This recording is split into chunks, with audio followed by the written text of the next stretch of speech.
Hubbyist, let's talk about parking at a truck stop.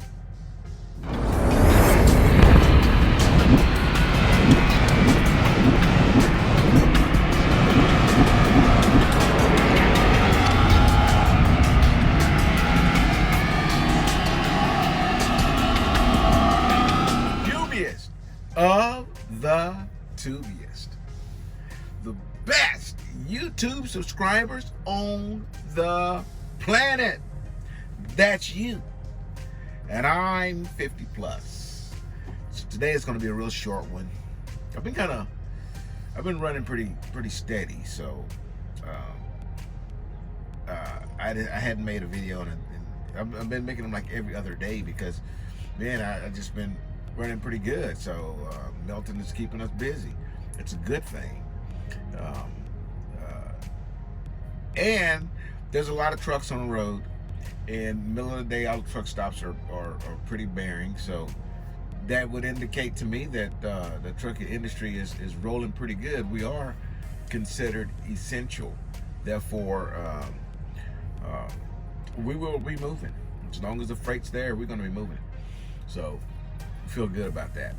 Anyway, so this actually happened a couple of weeks ago. But me and my mentor, we met at a truck stop. Just so happened we was in the same area, and we talk every day.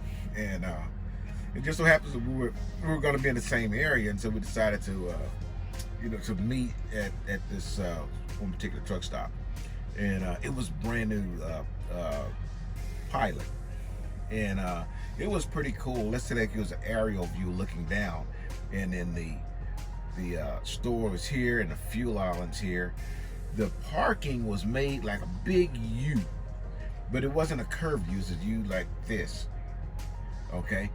And it probably had enough spaces for maybe 80, 90 trucks. I mean, it was a big, but I liked it because all you do, whatever spot you just back right into it. You don't have to worry that somebody's gonna be parked in front of you and you're not gonna be able to get out. So it was really, really cool place to park. And I thought it was a pretty good design. So he and I was sitting and admiring the trucks coming in, man. And just so happens that there was 5 or 6 trucks coming through there, and they were putting on a show.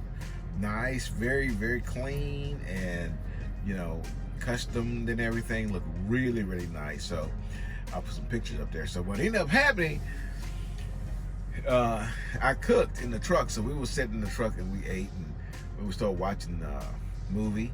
And looking out of the window, I said, man, that at Peterbilt is pretty clean. He's parked on the in front of us, so that we're backed in. So the truck is actually this way. We're parked like this, and the truck's like this, but he's way down at the opposite end, okay? And here comes a truck that comes around. Remember I told you it's made like a U, okay? So just like this. So over here, a truck is coming, and he's gonna make a turn because there's parking,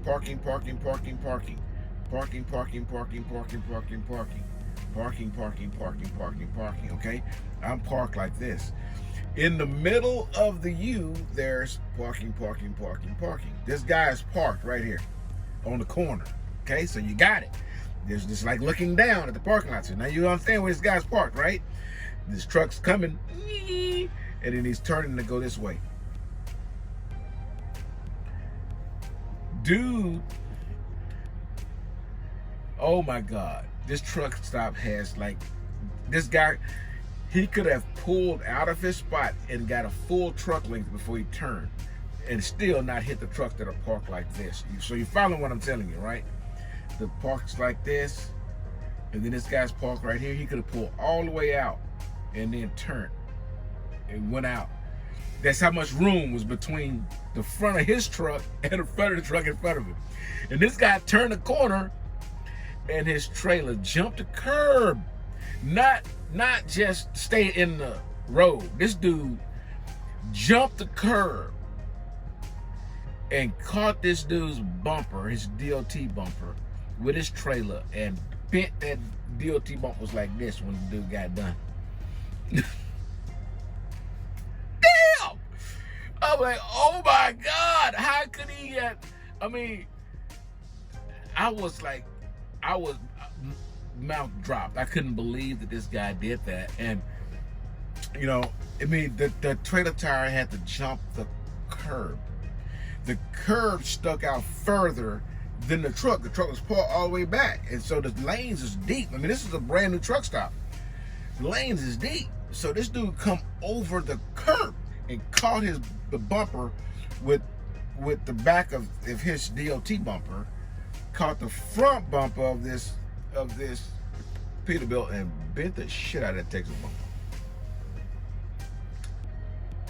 Can shit happen? Shit happens, okay? That's why I never park on the ends. Don't park on ends, okay? Just don't do it. I'm parked almost at an end, but I'm parked like this, okay? So this is the end, but the truck is not like this. I'm in this, like this. You follow me? So I'm not concerned that I'm gonna get the truck hit, pull it out of here. This guy was the owner operator, and his bumper tore off. It didn't tear all the way off, but it bent like this. You know, it was like forked out. But you're gonna see the picture of it. So the dude gets out of the truck and out of the Peterbilt, the owner. He's sitting in it, and as he must have heard it or saw it before it actually happened, because I was kind of glancing, but I was watching TV and you know, just taking scenery and watching, and I heard, and I looked over my eyes and I could see the whole thing happen. The guy was blowing his air horn, and the truck just peeling his bumper up. So the guy gets out of his Peterbilt, and then the guy got out of the truck who hit him, and the guy that got out of the truck who hit him was like this. Oh my God. He was like, oh, I can't believe I did this, and the guy was really distraught that he had contacted this truck, right? And so until we got out, we walked down there. I mean, this truck is sweet. You're gonna see the pictures. I'll put it in there. It's a nice looking truck. So the guy who the truck belonged to, the one who truck was injured, the Peterbilt guy, he gets out, and of course, his man was like, "Dude, I can't believe you hit my truck. How could you jump the curb to hit my truck?" But by the time we got down there, the guy was just on the phone, sitting in his cab, just calling for to get a police report. He wasn't, twisted or anything. He was just, the guy who hit him was more upset that it happened than the guy who got hit, So a couple other guys, a little crowd starting to gather. We're gonna tell you now, this is about the parking lot's probably got about 60 trucks in it at this point. And but only about 5 or 6 truck drivers came out to gather. Other than myself, the 2 guys who had really nice trucks, was over there, and then there's another guy. So of course it's gonna be that guy, that trucker. It's gotta be one in the group. Gotta be one. So this guy comes up, he says, he stands right next to me, and I said, I wonder if the truck that caused the damage, the one that caused it, so I wonder if that is a company truck. I said, if it's a company truck, then that's a good thing, because they're gonna have some solid insurance to get taken care of, not a problem. And the guy says, well, look at the writing on the truck. That might sound like he's trying to be sarcastic towards me, but really what he wanted me to see was the emblem on the roof of the truck, that it was like an Iranian or Arabian type of truck, and the drivers were of that descent. And I said, I'm still trying to figure out if it's a company truck or not. And then the guy starts doing it. He said a few things and finally said to the driver of the truck who hit him, he said, "I can't believe you hit that truck. How could you jump the curb and hit that truck with all of this room in front of you? You need to go back to the country you came from. You need to go back home. Get out of here. Go back where you come from." And my mentor grabbed my arm and said, "Hey, let's go," you know, and walked back to the truck. I was about this high off the ground. I was about to get it was going to get really bad. It was about to get really bad right there at that spot. They was about to have to bring some mops. It was not going to be good. And so my mentor, he already knew that I was fixing to go left, so we walked back to the truck. And you know, it took me a while to calm down, but I thought about it for a while. You know, everybody doesn't have, you know, good mentality. You never know what you're gonna run into when you get out of here, man. It's not all good, but it's not bad though. You know, 90% of people out here are all right. You know, just mind your business and be all right. You know, but that was the week where, if you guys remember, I dropped off that morning, the next morning, and I drove back to the truck stop, and it was like a row of Melton trucks. You know, we'd all went to the same place and dropped off, right? We was all looking for loads, waiting for them to send us a load. And we had been sitting there for a while. Okay, well, the guy next to me, he and I started talking to the Melton driver. And I said, "Man," you know, and I started talking to him about that accident. And he says, "Yeah, you know why the guy who caused the accident, why he is was so distraught, you know? I mean, it wasn't like he, you know, I've seen some turn a corner and the trailer just literally turn the front of a truck into shrapnel. I mean, just rip the hood, everything comes off.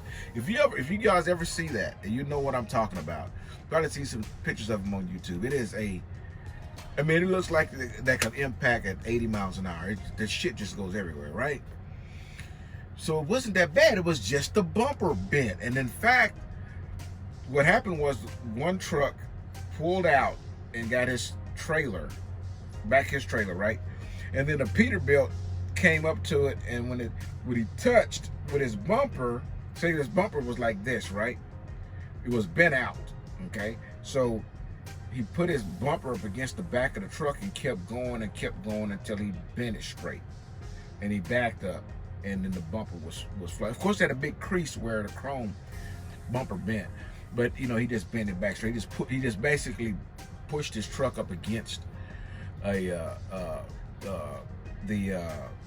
reefer of another truck. Okay, the other truck pulled out and got straight so that they could do that. So it was just a matter of replacing the bumper. Okay, so the guy says, you know why that dude was so twisted that he done that? And I talked to the dude, you know, I was like, "Man, you all right, man?" He says, oh my God. He just couldn't stop saying that. Oh, excuse me. So the guy next to me says, well, it's because his friend, it was two of them in there. It's always two of those guys, always in the same truck, right? And this is why. It's because they come here sponsored by that company, and they want to be Americans, and that's how they can get here. Otherwise, you have to go through this ridiculous process that we need to fix in America. But so you can stay as long as you're working and you know you're being productive, and trucking is a good way for that to happen, because like I said, this crisis that we're going through here in the United States, it will eventually have some effect on us, but it doesn't have a whole lot because we are considered essential. Truck drivers are. Think about it. Trucks quit rolling. Shit, you think a coronavirus is the problem? You let truck virus start, and then we don't drive. And you see what America looked like then. So we are essential, and that's the reason why these people can come here. The guys, they want to become Americans, so they come. They're sponsored by these trucking companies, and then the trucking companies put these guys with a trainer. That's why you see two guys in there, and it's generally an older guy and a young guy, and that's, I see it all the time. And they could be Nigerian, they can be from like Indian or Afghani or something like that, you know, from one of those countries. These guys, I think they were like Pakistan or something like that. And the Melton guy was telling me that when they don't really train them very well, they only go out with them a short period of time, and then they let them go solo. And when they have an accident, they fire them, and then they call, you know, the migra and say, this person don't work for us anymore, and they will send them back home where they come from. Isn't that amazing? Isn't that amazing? You only good for me until I say you're not, and then you're not good for yourself. I'm gonna just throw you to the wolves. That is just cold-blooded. So it all came together when he was explaining that to me, and I think that's pretty shitty. The guy, sure enough, it's an accident. Come on, man. We all gonna touch something. You know, I touched something with a trailer swing. You know, I've been doing it enough to where it wasn't, you know, it was so, I peeled out so light, it just easy beady. The bag is actually pulled the plastic cover off of like a little bundle. Didn't even damage the product, it just tore that's how close I was away from it. But you start driving enough and you'll get a little bit complacent, you're gonna touch something, okay? And it may not even be bad like that, it's just, people say, you know, it wasn't it was some a bundle of wood, you know, at a lumber yard. And the guy was like, bye.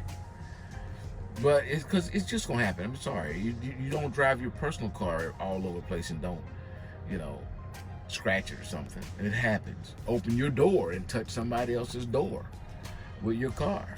You know, at the parking lot in the grocery store, you've done that. Everybody.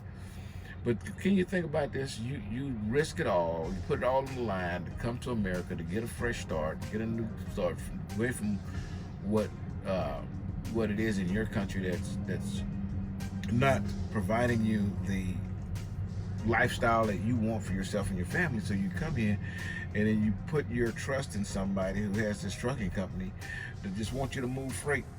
They're gonna half-ass train you, and then you're gonna get out there and do the best you can, and when you make a little accident like this, they're willing to throw you back into the ocean. Throw you back into the sea. Swim back home, or, you know, whatever, however they get you back home.